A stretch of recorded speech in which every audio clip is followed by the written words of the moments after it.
गुरुवार होता आणि शुक्ल पक्ष पौर्णिमा होती. गुरुवार होता आणि मासरकाळ म्हणजे मासर रानातून यायची वेळ होती 5 वाजता अपराह्न काळाला. आणि अशा टाइमला भगवान दत्तात्रयाचा अवतार झाला. निर्गुण असलेला ऐका सगुण झाला. तो कसा झाला? पुढे उभं राहिले. कोणी म्हणतो काही म्हणून मी नाथमारांच्या गाथ्यातून वाचलेले. अत्री ऋषी अनुसया पत्नी महान अधिकारी महादेव आणि पार्वती असे बसलेले होते. दोघांचा संवाद चालला. पार्वतीला अभिमान आला. पार्वती मातेने विचारले, देवा जगात श्रेष्ठ पतिव्रता कोण? तुम्ही आहे पुष्कळ आहे. आणि त्यातल्या त्यात पार्वतीला वाटलं माझाच नंबर लागतो काही. महादेवाने सांगितलं अनुसूया म्हणायची. अनुसूया असूया जिला द्वेषच नाही त्याला अनुसूया म्हणतात.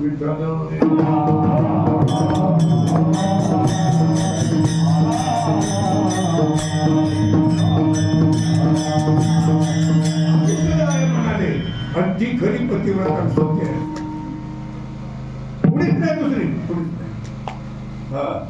लक्ष्मी मी पार्वती ब्रह्मदेवाच्या बाजूला सावित्री तशी आहे का? त्यांच्याही पलीकडे खपत ना केली.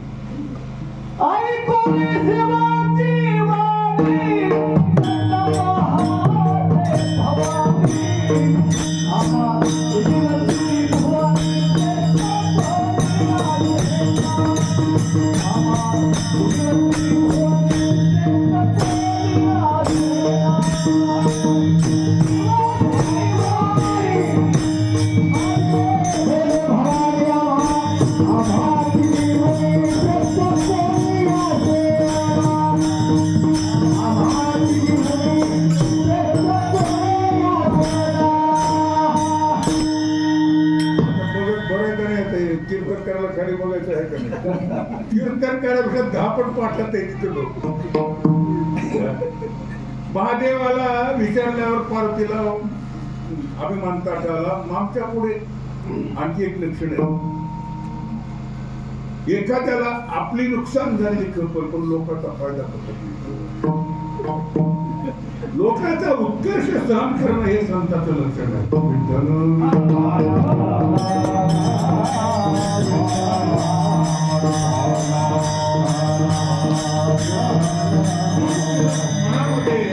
आणि तळमळ वाटू लागली पार्वती मातेच्या गाठावर. तेवढ्यामध्ये महादेवाने सांगितलं कोण आहे ती विचार म्हणजे नारदाला.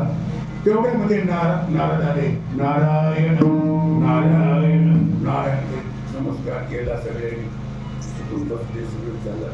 म्हणजे नारद मुळे आपल्या जगामध्ये पतिव्रता कोण आहे, सती कोण आहे, सगळ्यात महान अशी कोण आहे, तर ते म्हणले अनुसया आहे.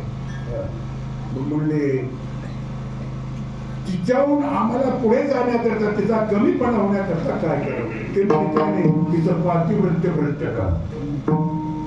नारदांनी विचारलं कसं करावं. तुमची मालकं पाठवा म्हणले भिक्षा मागण्याकरता, आणि काही करून ते पातिव्रत्य भ्रष्ट करा म्हणल्यावर ब्रह्मदेव, विष्णू आणि महादेव तिघही आले.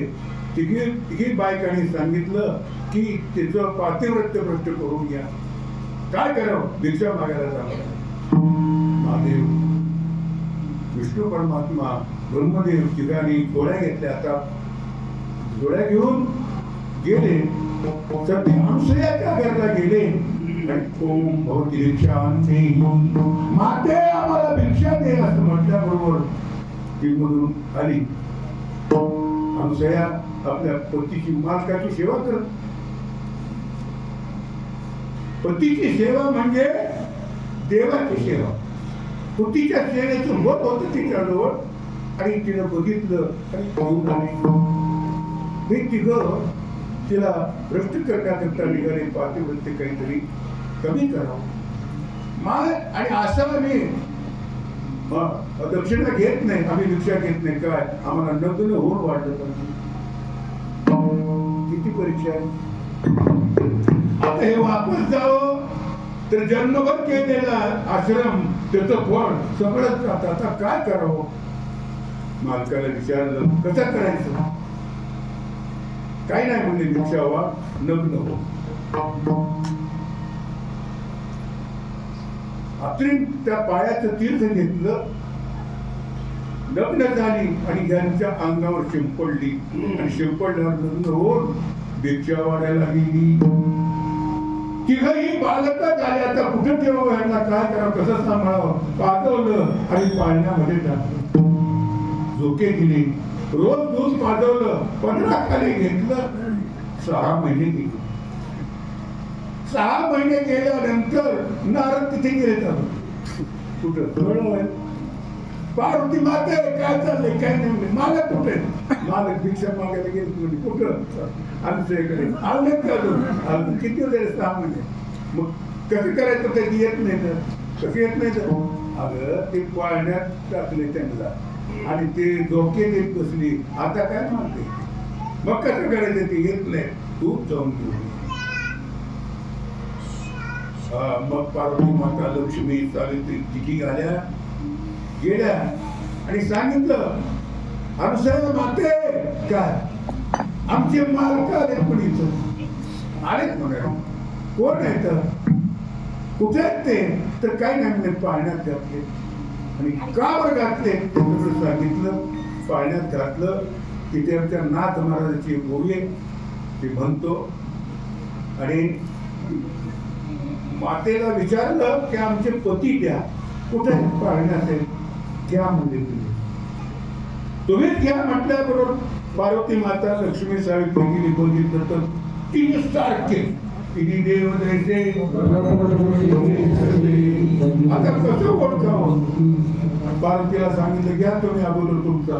तुम्ही मला ओळखू. लक्ष्मी तुम्ही घ्या. आता जर लक्ष्मी म्हणाली माझा विष्णू म्हणून घेते, महादेवाला हात लागला तर कसं होईल. म्हणून सगळ्यांनी